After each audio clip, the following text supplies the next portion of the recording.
E aí galera, finalmente tô aqui de volta gravando vídeo pra vocês. Espero que todas aquelas pessoas que vieram me perguntar se eu não ia postar mais vídeo, onde é que estavam os vídeos que eu não postava mais, que realmente assistam o vídeo porque é impressionante a disparidade que tem entre as pessoas que perguntam e as pessoas que assistem. Então, vamos lá, né? Mais um tema polêmico e que é importante a gente conhecer. Nesse mês de novembro, existe no Brasil o Dia da Consciência Negra, no dia 20 de novembro, que é a data de falecimento, se eu não me engano, de Zumbi do Palmares. Então, eu quero preparar vocês para receberem algumas possíveis calúnias e difamações a respeito da nossa igreja, certo? Algumas acusações frequentes, né, as duas que nós vamos trabalhar aqui. A primeira seria da igreja ter apoiado a escravidão e a segunda da igreja ter dito que os negros não possuíam almas na Idade Média. Então, nós vamos ver aqui que são mais daqueles contos de fadas que nos são ensinados a respeito da Igreja Católica na Idade Média. É também importante que vocês saibam que eu não gravo esses vídeos, né, a respeito desses assuntos polêmicos por mera implicância, mas sim porque existe uma necessidade, existe uma falta de esclarecimento verdadeiro a respeito desses temas.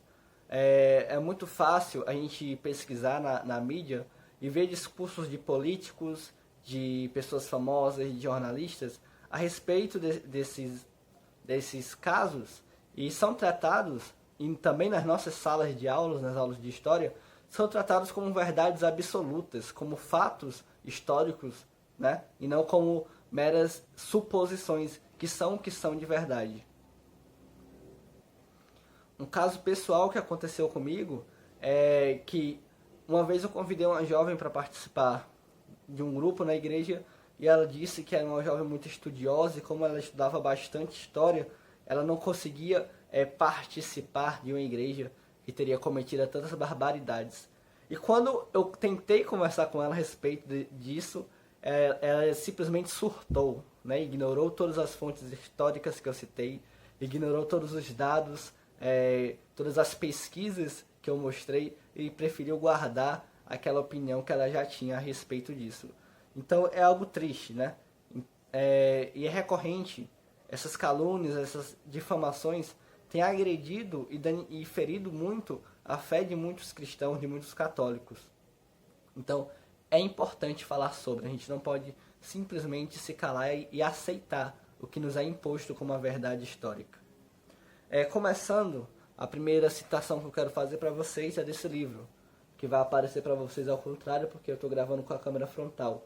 Mas o título é Como a Igreja Católica Construiu a Civilização Ocidental, certo? Então é um livro que traz todas as referências históricas que ele cita. Então não é mera apologética, não é o catecismo da igreja, não é o Código de Direito Canônico, mas é um estudo histórico, uma pesquisa feita por um historiador sério e que tem compromisso com a verdade e não com uma certa militância. O primeiro personagem que eu quero apresentar para vocês é o padre Antônio de Montesinos, que é um padre dominicano, era um padre dominicano que atuou durante a colonização espanhola na América.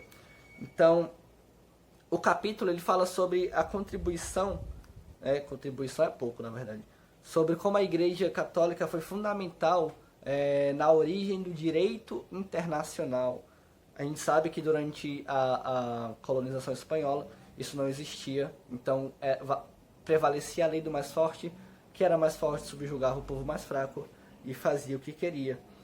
Mas aqui, né, no livro, ele traz a respeito da luta do padre Montesinos contra os espanhóis, né, contra os colonizadores que utilizavam de métodos cruéis para conseguir que os indígenas, os nativos, fizessem aquilo que eles queriam, e recorrendo muitas vezes à escravidão, né?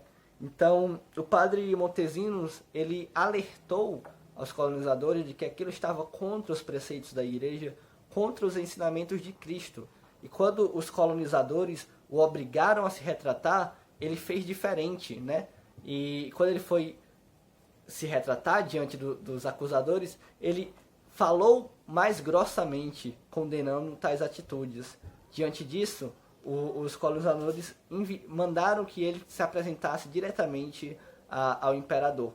Só que, quando a história chegou no rei, né, da Espanha, a história chegou totalmente distorcida.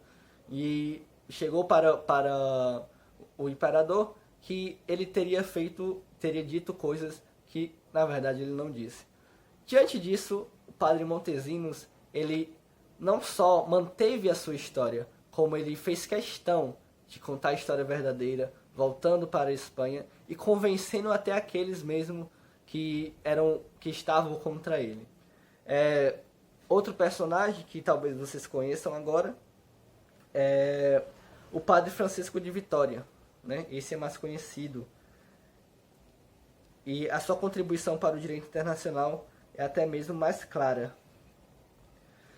O padre Francisco de Vitória, como o livro cita aqui, apoiado por outros teólogos e juristas, defendeu a doutrina de que todos os homens são igualmente livres e, com base na liberdade natural, proclamou o direito à vida, à cultura e à propriedade. Essa é uma citação e agora tem outra. Proporcionou ao mundo da sua época a primeira obra-prima do direito das nações, tanto em tempo de paz como de guerra. Então, são duas citações, né, de outras obras. A primeira é de Karl Wagner e a segunda é de James Brown Scott, no livro A Origem Hispânica do Direito Internacional, a origem espanhola do direito internacional. Está em inglês, eu tentei traduzir aqui da melhor forma possível, mas eu não sou fluente, então fica isso daí. É uma dica de leitura, né, para vocês verem a respeito disso. O padre Francisco de Vitória, apoiado nos ensinamentos de São Tomás de Aquino, ele desenvolveu a questão dos direitos naturais e da igualdade perante os direitos de todos os povos, cristãos ou não, certo? Então, Francisco de Vitória ele foi um dos mais importantes pensadores que contribuíram para o direito internacional, sendo muitas vezes creditado a ele o título de padroeiro, né, do direito internacional, como um dos fundadores. Então nós temos aí dois padres, né, dois clérigos que atuaram fervorosamente contra a escravidão e pregando o que a igreja ensinava. E agora é que vão surgir algumas pessoas falando, são apenas dois clérigos que não representam a maioria dos clérigos, que não representam a posição oficial da igreja, que não se pode generalizar. Acontece que quem generaliza a atitude de clérigos como uma posição oficial da igreja são vocês que criticam e atacam a igreja. Vocês é que dizem que porque haviam padres que tinham escravos, porque haviam padres que compactuaram com os colonizadores, que a igreja era favorável a essa prática. São vocês que não olham os documentos da igreja, que não fazem questão de ler o que a igreja dizia naquela época, através das bulas, através dos decretos papais, e acabam fortalecendo essa narrativa mentirosa. Vocês são hipócritas, mentirosos, caluniadores, difamadores. Vocês deveriam tomar vergonha na cara e estudar o que a história de fato diz a respeito desses fatos.